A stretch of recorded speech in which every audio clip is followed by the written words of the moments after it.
아, 어머님은 이 동네가 더 익숙하시잖아요. 성수동 가면 외로우실 거예요. 며느리의 달콤한 목소리가 이삿날 아침 공기를 갈랐어요. 정화는 며느리의 말을 이해할 수 없어 멍하니 바라봤지요. 그래서 어머님 집을 따로 장만했어요. 따로 집을. 정화의 떨리는 목소리에 며느리는 환한 미소를 지었어요. 마치 큰 선물을 준 것처럼요. 여기 친구분들도 많으시잖아요. 편하게 지내세요. 곰팡이 냄새가 진동하는 반지하 원룸을 가리키며 며느리가 말했어요. 보증금 100만 원, 월세 35만 원짜리 지하방이었지요. 정화는 입술을 깨물며 고개를 끄덕였어요. 손이 덜덜 떨렸지만 참았습니다. 그래, 그래도 이제 너희들 속을 알겠구나. 하지만 그들은 몰랐어요. 정화의 가슴 깊숙이 아무도 몰랐던 큰 비밀이 조용히 잠들어 있다는 걸요. 정화는 새벽 4시에 일어나는 게 몸에 배어 벌써 30년째였어요. 알람 시계가 울리기도 전에 저절로 눈이 떠지곤 했지요. 동대문 새벽 시장 신발 도매상에서 여보와 함께 쌓아온 세월이었어요. 어깨 동무하고 함께 걸었던 그 길이 이제는 혼자만의 길이 됐지요. 여보가 피아노로 세상을 떠난 지 2년이 지났지만 여전히 새벽마다 옆자리를 더듬어 보곤 했어요. 차가운 이불만 만져질 때마다 가슴 한 구석이 서늘해졌어요. 신당동 아파트 안방은 햇볕이 잘 드는 남향이었지요. 여보와 함께 20년 전에 장만한 소중한 보금자리였어요. 당시에는 대출금 때문에 허리가 휘도록 고생했지만 지금 생각해보면 그때가 가장 행복했던 시절이었어요. 정화는 작은 식탁 소리를 들으며 천천히 몸을 일으켰어요. 손목에 관절염이 쑤셔왔지만 참을 만했지요. 아직 일할 수 있다는 게 고마웠어요. 시장 일은 체력 닿는 데까지 계속할 생각이었어요. 우리 도연이가 완전히 안정된 직장을 잡고 결혼해서 독립할 때까지는요. 침실 문을 조용히 열고 거실로 나오자 소파에 누워있는 아들의 모습이 보였어요. 36살 된 도연이는 여전히 엄마 집에서 살고 있었지요. 중견회사 사무직이었지만 월급으로는 결혼 준비라 빠듯했나 봐요. 요즘 집값이 하늘 높은 줄 모르고 치솟고 있었거든요. 정화는 아들의 잠든 얼굴을 살짝 들여다봤어요. 진한 술 냄새가 진동했지요. 어젯밤에도 늦게 들어온 모양이었어요. 최근 들어 이런 일이 자주 있었어요. 또 늦게 들어왔구나. 요즘 무슨 걱정이 있나 보네. 정화는 조용히 중얼거리며 부엌으로 향했어요. 아들이 깨지 않도록 발걸음을 조심스럽게 옮겼지요. 슬리퍼 소리도 나지 않게 발끝으로 걸었어요. 냉장고를 열어 계란과 김을 꺼내 간단한 아침 준비를 시작했어요. 도연이가 깨면 속이 쓰릴 테니 미역국이라도 끓여놔야겠다고 생각했지요. 숙취에는 따뜻한 국물이 최고였어요. 여보도 생전에 술 마신 다음 날이면 미역국을 좋아했었지요. 그런데 부엌에서 팔을 다듬고 있는데 갑자기 거실에서 훌쩍거리는 소리가 들렸어요. 정화는 칼질하던 손을 멈추고 귀를 기울였지요. 분명히 아들이 울고 있는 것 같았어요. 36살 다 된 아들이 울다니요. 정화의 가슴이 철렁 내려앉았어요. 무슨 큰일이라도 났나 싶어서 급히 앞치마를 벗었지요. 손에 들고 있던 파도 그대로 놓고 거실로 뛰어나갔어요. 도연아, 깨어있니? 무슨 일이야? 정화가 거실로 나가자 아들이 소파에 앉은 채 두 손으로 얼굴을 감싸고 있었어요. 넓은 어깨가 들썩였지요. 정화는 아들 옆에 조심스럽게 앉으며 등을 살짝 토닥여줬어요. 어릴 때 도연이가 아프거나 슬플 때마다 이렇게 해줬던 기억이 났어요.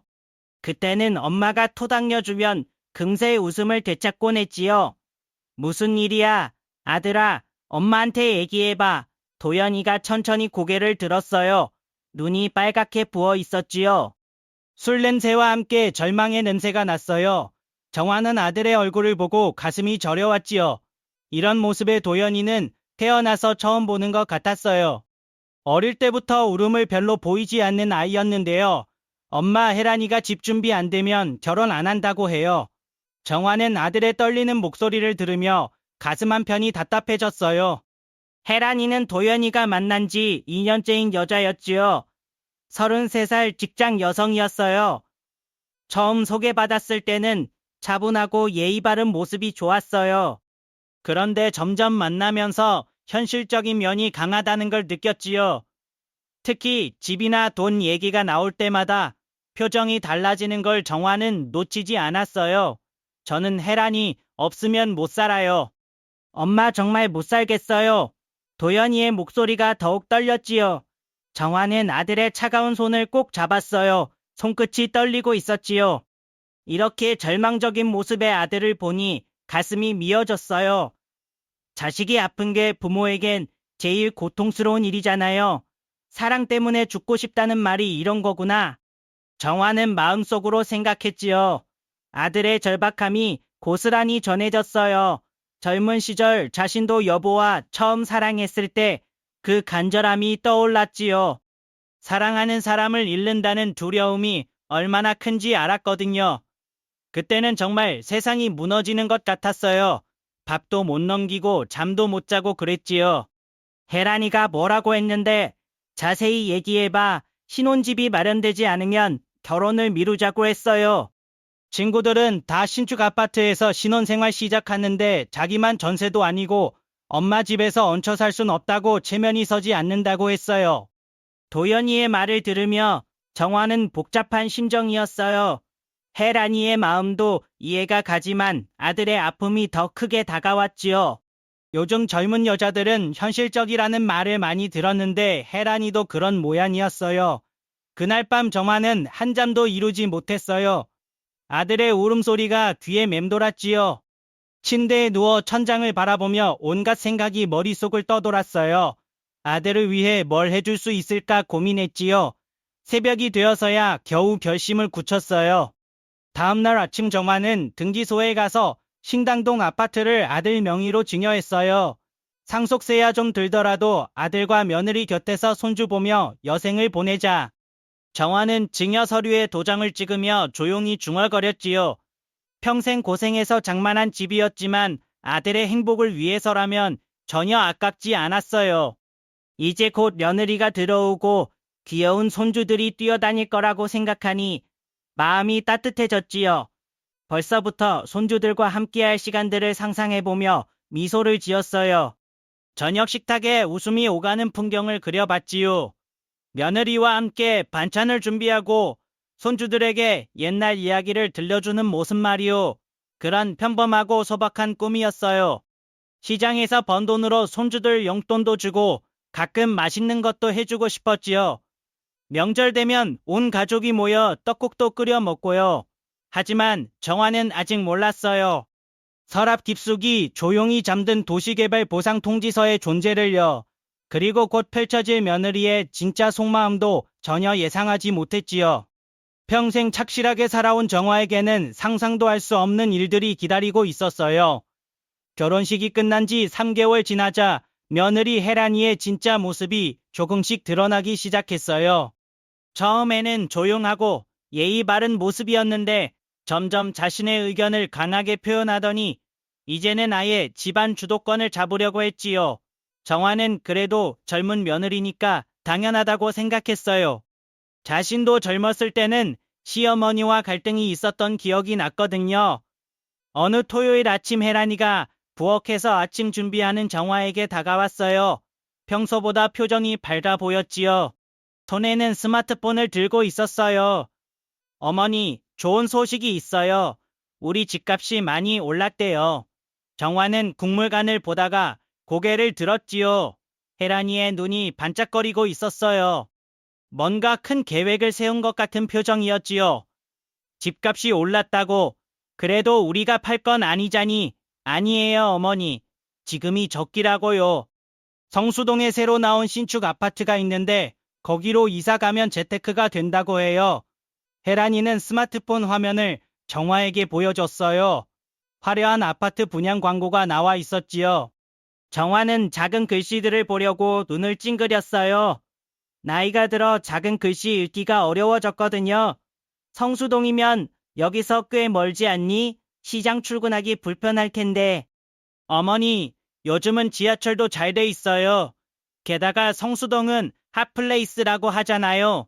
젊은 사람들이 많이 사는 곳이고요. 혜란이의 목소리에 확신이 넘쳤지요.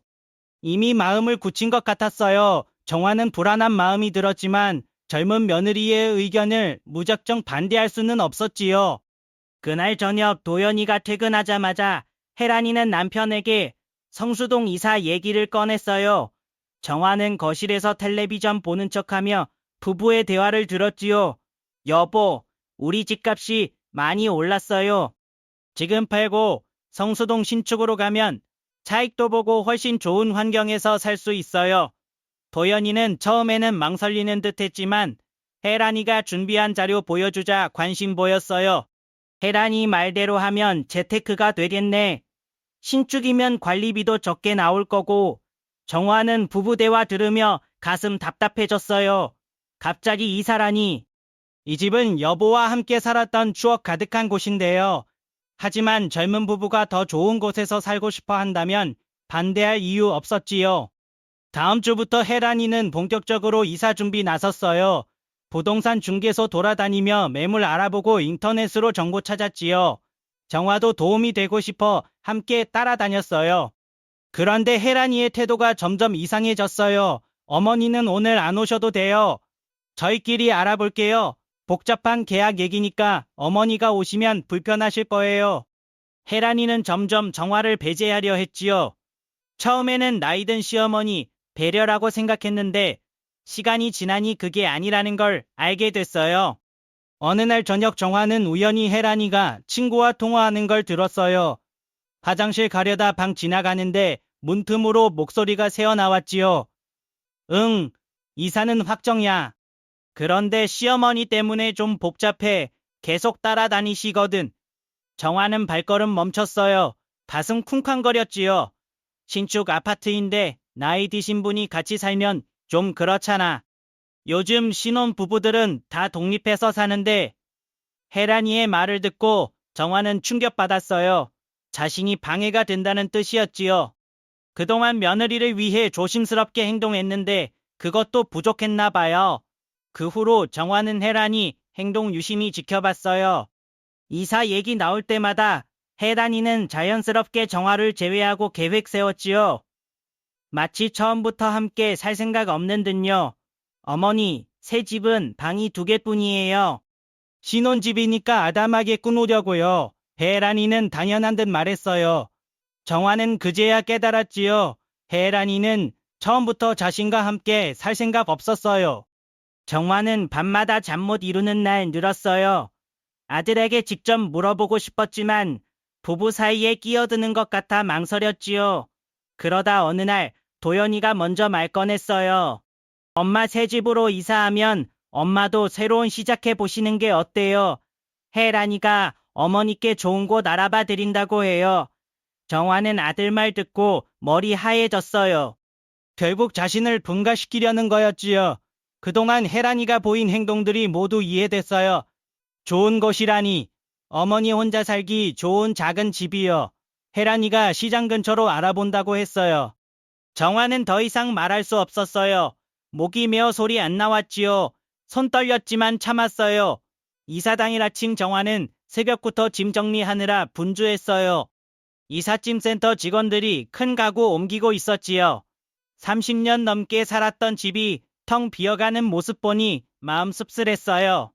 그래도 아들과 며느리가 새로운 곳에서 행복할 거라 생각에 마음 달랬지요. 혜란이는 아침부터 화사한 원피스 입고 나타났어요. 새집 가는 첫날이라 기분 좋은 모양이었지요. 정화는 며느리 밝은 표정 보며 덩달아 기분 나아졌어요. 어머님 오늘 정말 좋은 날이네요. 새로운 시작이잖아요. 그러게 말이다. 너희들 새 집에서 행복하게 잘 살아라. 정화 말하자 혜란이 미소 더 환해졌어요. 그런데 뭔가 이상했어요. 혜란이 눈빛에 정화가 못 알아차린 계산적인 빛 스쳐 지나갔지요. 어머님, 말씀드릴 게 있어요. 혜란이가 갑자기 정화 손 잡았어요. 부드럽지만 차가운 손이었지요. 정화는 며느리 표정 진지해지는 걸 보고 긴장했어요. 어머님은 이 동네가 더 익숙하시잖아요. 성수동 가면 외로우실 거예요. 정화는 혜란이 말 이해 못했어요. 갑자기 무슨 소리인지 모르겠다는 표정으로 봤지요. 그래서 어머님 집을 따로 장만했어요. 정말 좋은 곳이에요. 혜란이 말에 정화 머릿속 하얘졌어요.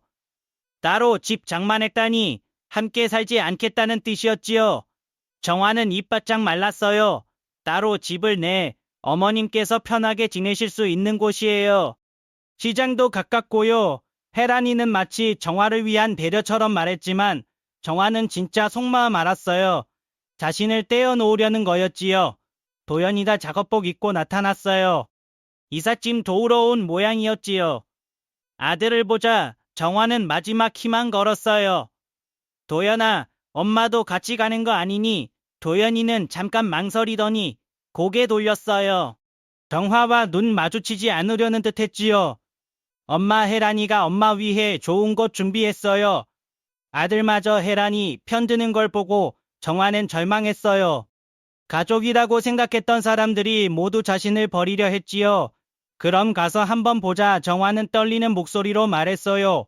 더 저항할 힘 없었지요. 혜란이와 도연이 따라 나섰어요.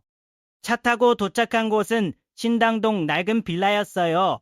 매병 누렇게 바른 3층 건물이었지요. 정화는 차 내려 건물 올려다봤어요. 아래층 상가에서 생선 비린내 올라왔지요. 여기가 어머님 새집이에요. 혜란이 밝게 말하며 건물 옆 계단으로 안내했어요. 계단 내려가자 반지하 입구 나타났지요. 정화 발걸음 무거워졌어요. 문 열자 곰팡이 냄새 코 찔렀어요. 천장 나자 머리 숙여야 했지요. 작은 창문으로 들어오는 빛 희미했어요. 방은 겨우 6병 정도요. 보증금은 100만 원이고 월세는 35만 원이에요. 저희가 다 준비해 놨어요.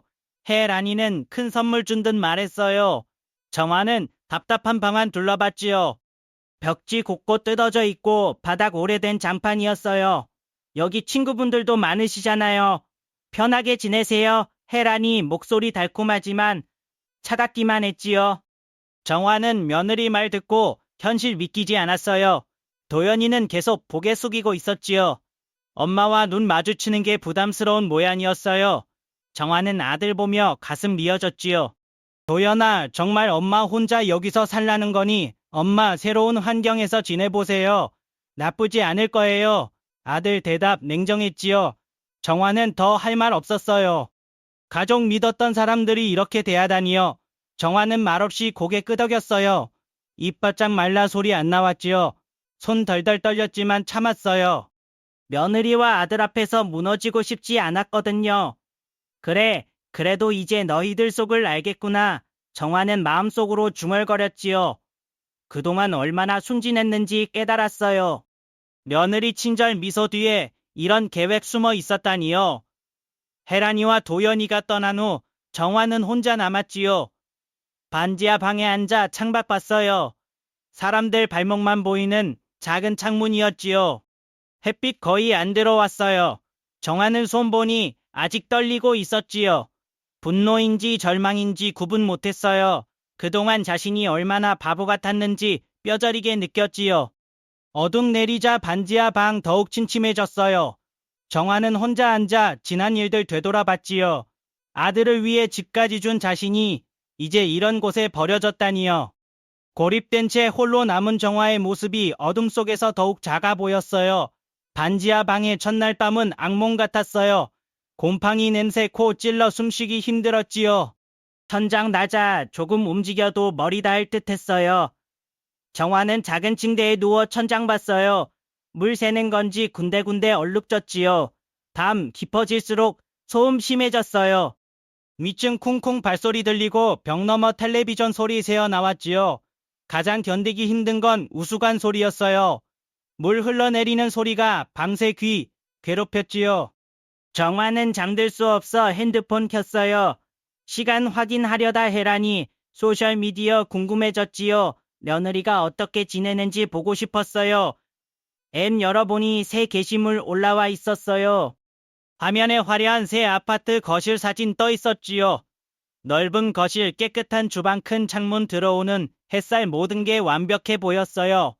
사진 아래 하트 이모티콘과 함께 글이요. 드디어 우리만의 둥지 완성, 신혼 라이프 시작해요. 정화는 화면 보며 가슴 저려왔어요. 자신이 증여한 집 팔아 마련한 새 집에서 행복해하는 며느리 모습이었지요. 댓글들도 부러워하는 내용 가득했어요. 핸드폰 내려놓으려다 진동 울렸어요. 도연이 메시지요. 안부 묻는 줄 알았지요. 엄마 죄송해요. 한두 달만 참아주세요. 혜란이도 적응하면 나아질 거예요. 정화는 메시지 읽고 한숨 쉬었어요. 아들은 상황 제대로 파악 못했지요, 혜란이. 적응 문제 아니라는 걸 모르고요. 잠시 후 또 메시지요. 불편한 거 있으면 말씀하세요.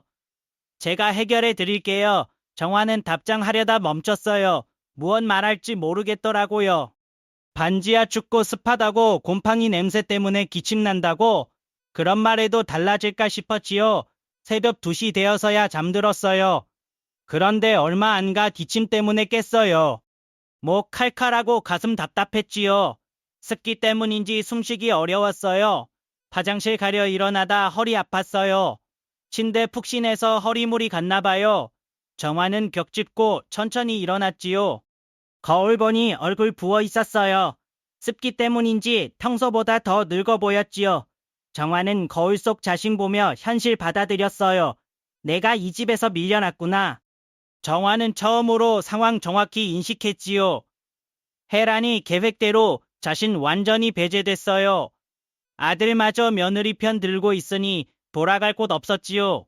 그날 아침 도연이 찾아왔어요.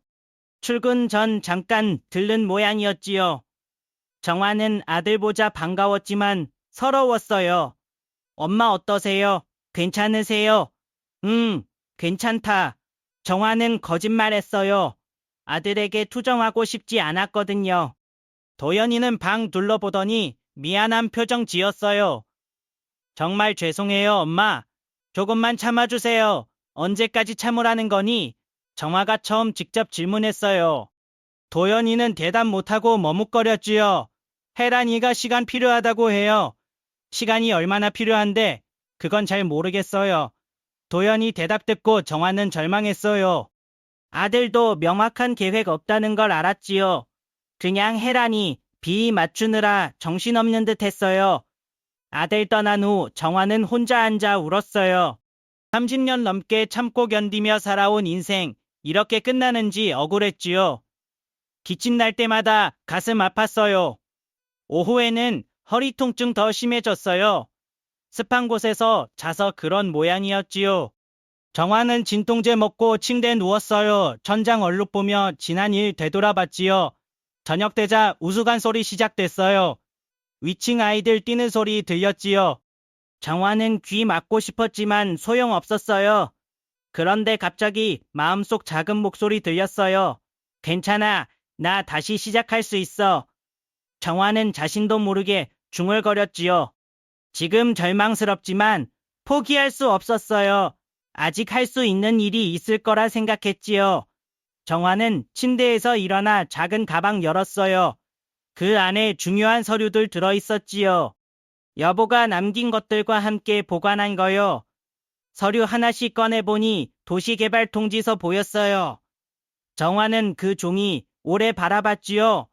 여보가 살아있을 때 받은 건데 잊고 있었어요. 통지서 읽어보니 토지 보상 내용이었지요. 정화는 문득 여보했던 말 떠올랐어요. 어려울 때 대비해서 땅 사두라고 했던 말이요. 정화의 눈빛 달라졌어요. 절망에 빠져있던 눈에 희미한 빛 돌기 시작했지요. 아직 모든 게 끝난 건 아니라는 생각 들었어요. 정화는 도시개발 통지서 손에 들고 오래 바라봤지요. 그러자 젊은 시절 기억 물밀듯 떠올랐어요. 여보와 함께 동대문 새벽시장 누비던 시절요. 당시 하루 벌어먹고 사는 것도 빠듯했는데 여보는 틈틈이 작은 땅들 사모았어요. 여보, 우리 돈도 없는데 땅은 왜 사요? 정화가 물었을 때 여보는 굳은 표정으로 대답했지요. 길이 바뀌면 땅값도 바뀐다. 지금 쓸모없어 보여도 언젠가 값어치 할 거야. 여보는 도로 예정지나 주차장 부지 같은 잡종지들 조금씩 모았어요. 정화는 그때 이해 못했지요. 당장 먹고 살기 힘든데 왜 그런 투자하는지요. 하지만 여보 믿고 따라갔어요. 새벽 4시 일어나 시장 나가 저녁 늦게까지 일하며 번 돈으로 땅 샀지요. 손톱만 한 크기 땅이라도 소중했어요. 여보는 등기부 등본 정성스럽게 보관했지요. 이게 우리 노후 대비야. 도연이도 나중에 도움이 될 거고. 여보 말 들으며 정화는 고개 끄덕였어요. 그때 정말 순진했지요. 가족 위한 희생 당연하다고 생각했어요. 반지하 방에서 통지서 들여다보니 여보 예상 맞았다는 걸 알았지요. 도시개발로 땅들 보상 대상 됐어요. 정화는 서류 자세히 읽었어요. 보상 금액 보고 깜짝 놀랐지요. 사실 정화는 아파트 아들에게 증여할 때 이미 이 사실 알았어요. 여보 돌아가신 후 정리하다 발견했거든요. 이 땅이 곧 우리 노후 될 거야. 그땐 내 뜻대로 나머진 다 물려주지. 정화는 그때 스스로 약속했지요. 아들이 행복하게 결혼해서 정착하면 나머지 재산도 모두 물려주겠다고요. 며느리와 함께 화목한 가정 이루는 모습 상상하며 마음 달랬지요. 그런데 지금 상황 보니 자신이 얼마나 어리석었는지 깨달았어요. 정화는 통지서 가슴에 품고 눈물 흘렸지요. 그때 순수한 믿음과 지금 배신이 교차하며 마음 아팠어요. 여보가 평생 모은 땅은 여전히 정화 명의로 돼 있었어요. 아들에게 아파트만 증여했을 뿐 나머지는 그대로요. 여보도 이런 상황 예상했던 걸까요? 정화는 여보지의 새삼 느꼈지요. 젊은 시절 여보와 함께 걸었던 동대문 시장 골목 떠올랐어요. 새벽 추위 속 서로 의지하며 살았던 시절요. 당시 힘들었지만 지금 생각해보면 가장 행복한 때였어요. 고생 끝에 낙이 온다더니 정말 그런가 보네. 정화는 쓴웃음 지었지요. 하지만 여보 남긴 유산이 있다는 사실에 위안받았어요. 적어도 완전히 무력하지 않다는 생각 들었지요. 반지하 방에 작은 창문으로 석양빛 스며들었어요. 정화는 창밖 보며 새로운 다짐했지요. 여보가 일생 걸어 모은 것들 지켜내겠다고요. 반지하 보낸 일주일째 되는 날 정화 핸드폰 울렸어요. 모르는 번호지만 받았지요. 나이 든 남자 목소리요. 정화 씨죠? 저 박상우 변호사입니다. 시장 상인회에서 일했던 기억 나시죠? 정화는 깜짝 놀랐어요. 박상우 변호사는 예전에 동대문 시장 상인들 법정 문제 도와주던 분이었지요. 여보와도 친분 있었어요. 아, 박 변호사님, 안녕하세요, 정화씨. 도시개발 보상 관련해서 연락드렸어요. 통지서 받으셨나요? 정화는 가슴 두근거렸지요. 바로 그 통지서 때문에 고민이었어요. 네. 받았는데 잘 모르겠어서요. 그럼 제가 자세히 설명해 드릴게요. 정화씨 땅이 1차 보상만 28억이고 추가 개발 포함하면 총 80억 이상 예상됩니다. 박 변호사 말에 정화는 말 못 막혔어요. 80억이라니 상상 못한 금액이었지요. 정말 그렇게 많이 나오나요? 여보가 정말 안목 있으셨어요. 그 땅들이 핵심 개발 구역에 포함됐거든요. 정화는 전화 끊고 한동안 멍하니 앉아 있었어요. 여보 예상 이렇게 적중할 줄 몰랐지요. 반지하 방에서 벗어날 기회에 온 거였어요. 다음 날 정화는 박 변호사 사무실 찾았어요. 서류 정리와 세금 문제부터 차근차근 해결해야 한다고 했지요. 박 변호사는 친절하게 모든 절차 안내해줬어요. 우선 명의부터 정리하고 보상금 지급 일정 확인해 보겠습니다. 복잡한 절차 있으니 제가 다 도와드릴게요. 정화는 고개 끄덕였어요. 평생 이런 큰돈 다뤄본 적 없어 어디서 시작할지 막막했거든요. 그날부터 정화는 매일 사무실 나가 서류 작업했어요. 보상금 협의 진행됐고 세금 문제도 차례로 해결됐지요. 모든 과정 꿈만 같았어요. 일주일 후 첫 보상금 들어왔어요. 정화는 통장 확인하고 눈 휘둥그레졌지요. 정말 28억 입금돼 있었어요. 이제 정말 새로운 시작할 수 있겠네요. 정화는 혼자 중얼거리며 미소 지었어요. 반지하에서 나갈 수 있다는 생각에 마음 가벼워졌지요. 정화는 조용히 행동했어요. 아들이나 며느리에게 아무 말 안 했지요. 먼저 부동산 중개소 찾아 을지로 쪽 고급 아파트 알아봤어요. 펜트하우스도 있나요? 네, 을지로 조망 좋은 펜트하우스 하나 나왔어요.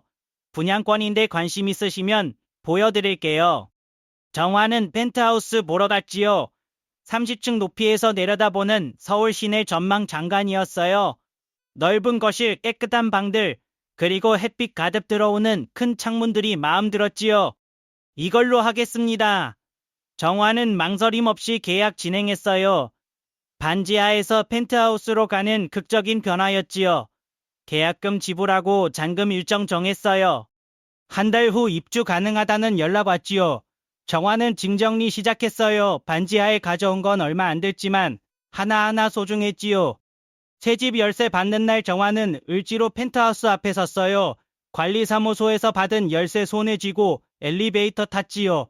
30층까지 올라가는 동안 가슴 두근거렸어요. 문 열고 들어가니 햇살 가득한 거실 펼쳐졌지요. 반지하 어둠과 정반대요. 정화는 큰 창문 앞에서 서울 시내 내려다봤어요. 이젠 내 삶을 내가 선택한다. 정화는 마음속으로 조용히 다짐했지요. 더 이상 누구에게 의존하거나 눈치 보며 살지 않겠다고요. 이제는 자신의 의지로 인생 살아가겠다는 결심이었어요. 펜트하우스에서 내려다보는 동대문 시장 방향 보였지요. 여보와 함께 고생했던 그곳이 이제 추억으로 남았어요. 정화는 여보에게 고마움 표했지요. 여보, 당신이 남겨준 선물 덕분에 새로운 인생 시작하네요. 정화 얼굴에는 오랜만에 평온한 미소 떠올랐어요. 반지하에서의 절망적인 나날들이 이제 과거 됐지요. 정화가 펜트하우스로 이사한 지 3일째 되는 날 도연이와 혜란이가 찾아왔어요. 인터폰으로 확인하고 문 열어줬는데 두 사람 표정 심상치 않았지요.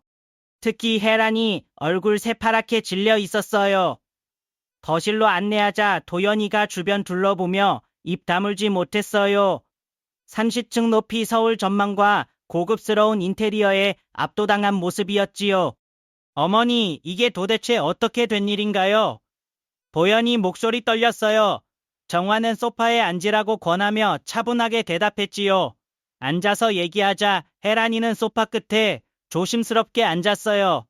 평소 당당한 모습 온데간데 없었지요. 손 꼭 쥐고 긴장한 듯 했어요. 어머니, 잠깐만요. 저희가 설명드릴게요. 반지하는 정말 임시였고요. 저희도 어머니 모실 계획 있었어요. 혜란이 급하게 말했지만 정화는 고개 저었어요. 이미 늦었다는 표정이었지요. 설명은 늦었어. 나는 이미 반지하에서 다 들었거든. 정화 차가운 말에 혜란이 움찔했지요. 그날 밤 친구와 나눈 전화 내용 들켰다는 걸 눈치챈 모양이었어요. 도연이는 여전히 상황 파악 못하고 있었지요. 어머니가 갑자기 펜트하우스 사는 것도 이해 못하고 혜란이 당황한 모습도 이상했어요. 엄마 도대체 무슨 일이에요? 이 집은 어떻게 구한 거예요? 내 아버지가 남겨주신 땅이 보상을 받게 됐다. 80억 정도 될 거야. 정화 말에 도연이와 혜란이 동시에 경악했어요. 80억이라는 금액 믿기지 않았거든요. 80억이요? 정말인가요? 혜란이 목소리 떨렸어요. 자신들이 모르는 사이에 시어머니가 거대한 재산 가지게 됐다는 충격이었지요. 정화는 부엌에서 차 준비해 왔어요. 찾아 놓으며 천천히 말했지요. 도연아, 엄마가 마지막으로 너에게 기회를 주겠다. 기회라고요? 소액 창업 자금을 지원해 줄 수 있어. 하지만 조건이 있다. 정화는 서류 꺼내 테이블 놓았어요. 미리 준비한 창업 지원 계획서이었지요. 매월 사업 보고서 제출하고 모든 지출 증빙 받아야 해. 그리고 무엇보다 성실하게 해야 한다. 도연이는 서류 들여다봤어요. 체계적으로 만들어진 계획이었지요. 정화가 얼마나 신중하게 준비했는지 알 수 있었어요. 엄마 감사합니다. 정말 열심히 하겠어요. 하지만 정화 표정 여전히 차가웠어요. 아들에 대한 실망 쉽게 안 사라졌지요. 이건 마지막이야. 다시는 엄마 실망시키지 마라. 혜란이는 계속 입 다물고 있었어요. 평소 같으면 창업자금 얘기에 적극 나섰을 텐데 지금은 그럴 상황 아니었지요. 정화는 혜란이 봤어요. 며느리 위축된 모습 한편 안쓰러웠지만 당연하다고 생각했지요. 혜란아, 너도 새로운 시작해봐. 네, 소셜미디어 좀 정리하고 봉사활동이라도 해보는 게 어떠니? 정화 제안에 혜란이 고개 끄덕였어요.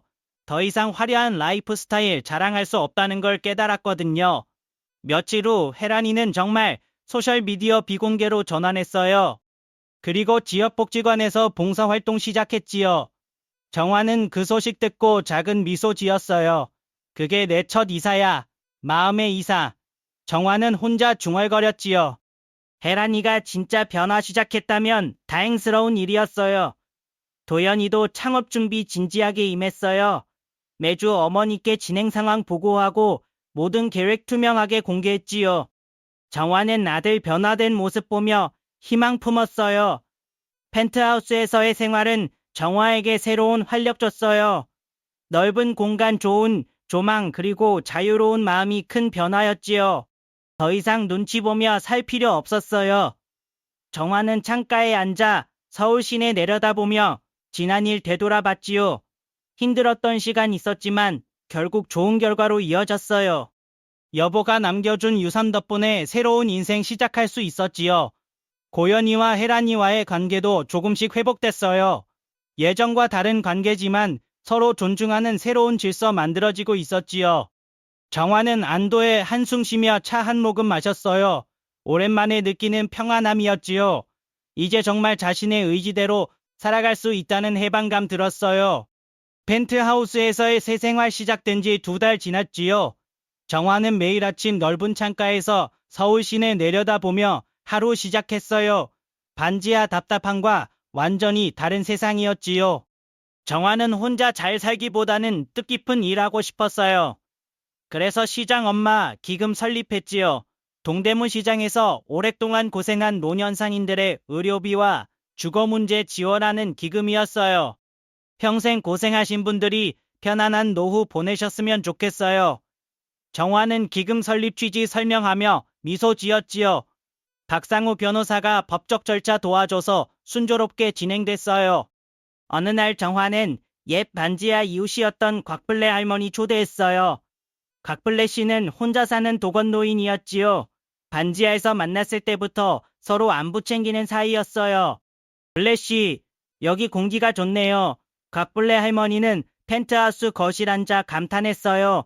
높은 층 전망 신기한 모양이었지요. 정화 씨가 복 많으시네. 이런 좋은 곳에서 사시다니. 혼자 살기엔 너무 넓어요. 자주 놀러 오세요. 정화는 정성스럽게 준비한 음식 내왔어요. 곽블레 할머니와 함께 식사하며 이런저런 얘기 나눴지요. 오랜만에 느끼는 정겨운 시간이었어요. 주말 되자 도연이와 혜란이가 찾아왔어요. 요즘은 매주 어머니 찾아뵙는 게 일상이 됐지요. 예전과 완전히 달라진 모습이었어요. 어머니 죄송했습니다. 정말 철없었어요. 혜란이가 진심으로 사과했지요. 봉사활동하면서 많은 걸 깨달았다고 했어요. 정화는 며느리 변화된 모습 보며 마음 누그러졌지요. 지난 일은 지난 일이야. 이제부터 잘하면 되지. 도연이는 직접 김밥 만들어 왔어요. 어머니 좋아하실 만한 재료로 정성스럽게 준비한 듯 했지요. 엄마, 제가 만든 김밥이에요. 맛있게 드세요. 정화는 아들 만든 김밥 한 입 베어 물었어요. 서툴지만 정성 느껴졌지요. 미역국도 함께 끓여 따뜻한 식사 나눴어요. 이렇게 함께 밥 먹으니까 좋네. 정화 말에 도연이와 혜란이 고개 끄덕였어요. 예전에 그 화려한 신혼집보다 이곳에서의 시간이 더 소중하다는 걸 깨달았지요. 해가 지기 시작하자 정화는 창가에서 바깥 봤어요. 동대문 시장 쪽 불빛 하나둘 켜지고 있었지요. 여보와 함께 고생했던 그곳이 이제 아름다운 추억으로 남았어요. 가난은 참을 수 있었지만 모욕은 용서 못했어. 정화는 조용히 중얼거렸지요. 반지하에서의 모욕적인 시간 떠올랐어요. 이제야 안다. 사랑이란 건 같이 사는 게 아니라 같이 버티는 것이란 걸. 정화의 독백들은 도연이가 어머니 곁으로 다가왔어요. 함께 창밖 보며 말없이 서 있었지요. 엄마 앞으로는 함께 버텨요. 도연이 말에 정화는 미소 지었어요. 아들이 진정으로 깨달았다는 게 느껴졌지요. 저녁 식사 마치고 도연이 부부 돌아간 후 정화는 혼자 차 마시며 하루 정리했어요. 평온한 마음으로 지낼 수 있다는 게 얼마나 소중한지 새삼 느꼈지요. 부모의 희생은 거래가 아니라 유산이라는 생각 들었어요. 자식들이 받아야 할 건 돈이 아니라 함께한 세월의 가치였지요. 그 가치를 이해할 때 비로소 진정한 가족이 될 수 있다는 걸 깨달았어요. 정화는 펜트하우스 거실 앉아 따뜻한 차 한 모금 마셨어요. 창밖 서울 야경 아름답게 펼쳐져 있었지요. 이제야 찾은 진정한 평안이었어요. 여러분, 가족이란 서로를 믿고 지켜주는 거예요. 나이 들어도 희망 잃지 말고 따뜻한 마음으로 하루하루 보내세요. 건강하시고 평안한 날들 되길 빕니다.